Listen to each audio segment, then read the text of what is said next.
El consumo mundial de cobre refinado. Esto también es importante, o sea, estamos hablando que la cantidad mundial de cobre refinado en el mundo, refinado, alcanza a un total de 18.350.000 toneladas. Por eso que lo que se produce, reitero nuevamente, a nivel de cobre no es lo que se alcanza para su consumo. Y por lo tanto ahí tenemos un delta bastante significativo, dijeron. China es el principal consumidor mundial de cobre refinado con 7.141.000 toneladas. Entonces China consume esa cantidad de cobre refinado. Después, el segundo consumidor de cobre refinado es Estados Unidos. El tercero es Alemania. Cuarto lugar, Japón. Quinto, India. Consumo mundial de cobre refinado. Esto también es muy importante tenerlo presente. El precio del cobre refinado y chatarra, ¿no es cierto?, es en centavos de dólar por libra. Centavos de dólar por libra. En realidad, aquí hay una muestra de lo que ha ido pasando con el precio, ¿no es cierto? Y en realidad ha sido bastante oscilante esta situación.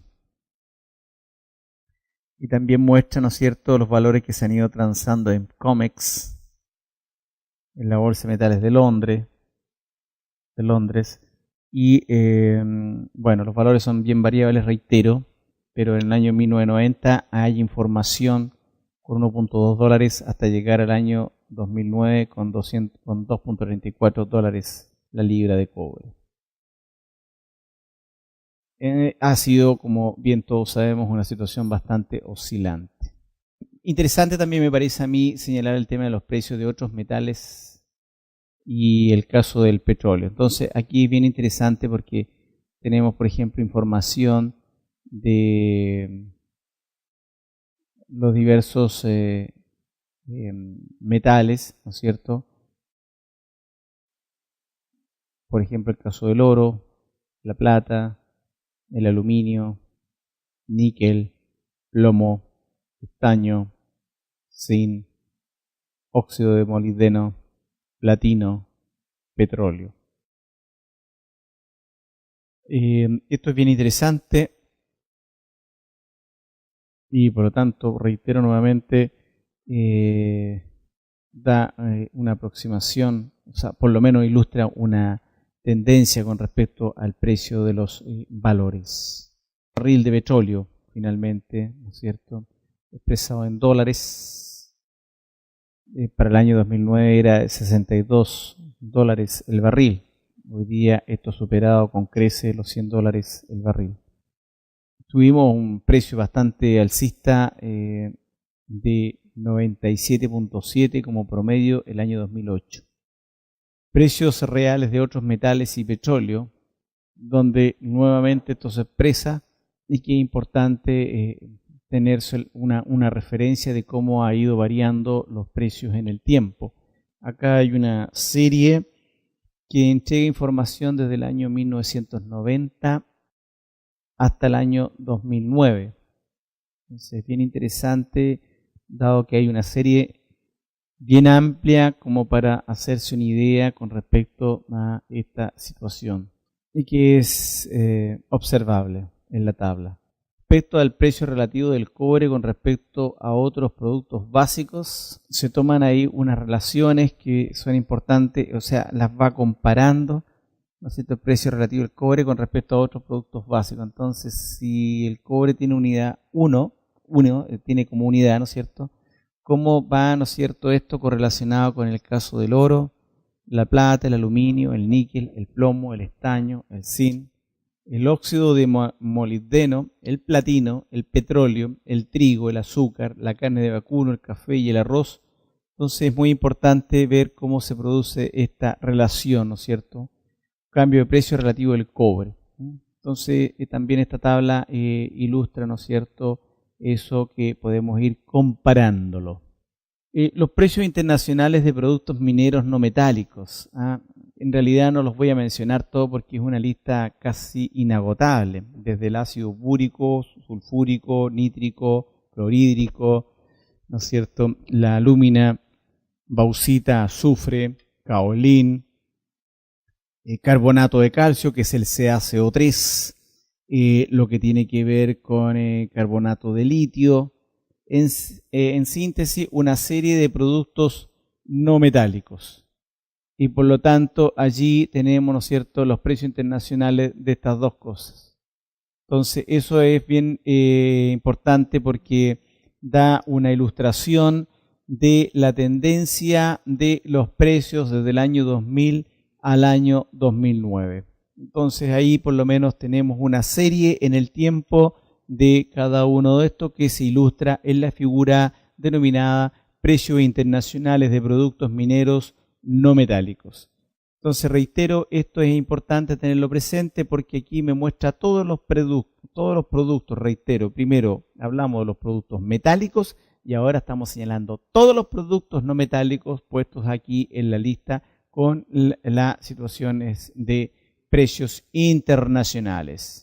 La lista no se agota para nada y en ella se indica el carbonato de sodio, cloruro de potasio, la cromita, la diatomita, el feldespato, los fosfatos, magnesita, talco, yodo, etcétera, etcétera, etcétera. En realidad la lista es bien exhaustiva y da una precisión bien interesante para observar los recursos no metálicos.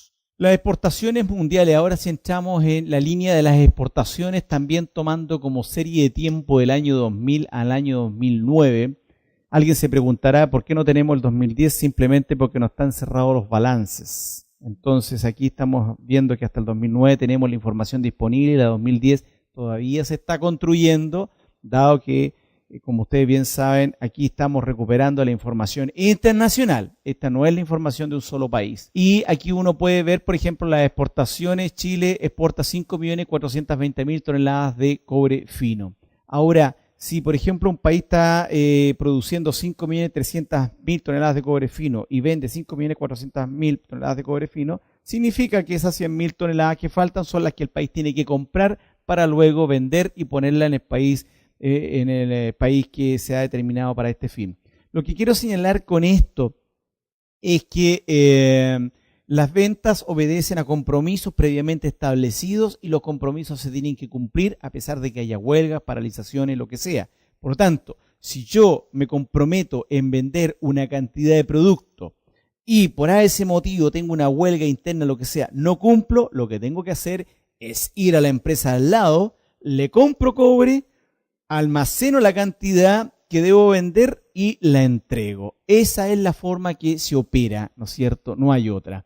Perú acá aparece con 1.190.000 toneladas de cobre fino, también vendidas en los mercados internacionales.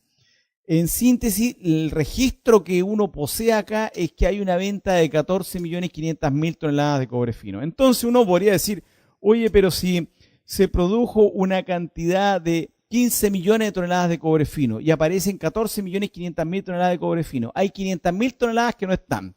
Esas 500.000 toneladas no están vendidas, están estoqueadas, están almacenadas y por lo tanto durarán una semana hasta que salgan a los mercados. Es decir, hay algunas empresas o países toman los resguardos, almacenan, estoquean el mineral por un tiempo determinado, por diversas razones, y posteriormente lo ponen al mercado. Normalmente, en todo caso, lo que yo vendo es lo que yo comprometí y por lo tanto tengo que producir lo que yo ofrecí que iba a vender. Hay un cierto equilibrio, como ustedes pueden apreciar, y el margen de maniobra, yo diría a mi juicio, es bastante poco. Eso hay que tenerlo bien claro. ¿Qué pasa con las importaciones mundiales de cobre, donde aparecen nuestros amigos chinos ahí? Aparecen comprando, ¿no es cierto?, 5 millones prácticamente de toneladas de cobre fino. O sea, y ellos no se olviden de que también exportan cobre, pero una cantidad que no le permite satisfacer sus crecientes necesidades. Japón también compra una cantidad considerable, Alemania, ¿no es cierto?, Corea del Sur, Estados Unidos aparece en el quinto lugar comprando cobre, Italia, Taiwán, India, España, Brasil, Turquía, Bélgica, Francia, Tailandia, Filipinas, Malasia, Bulgaria, Canadá, Suecia, etc.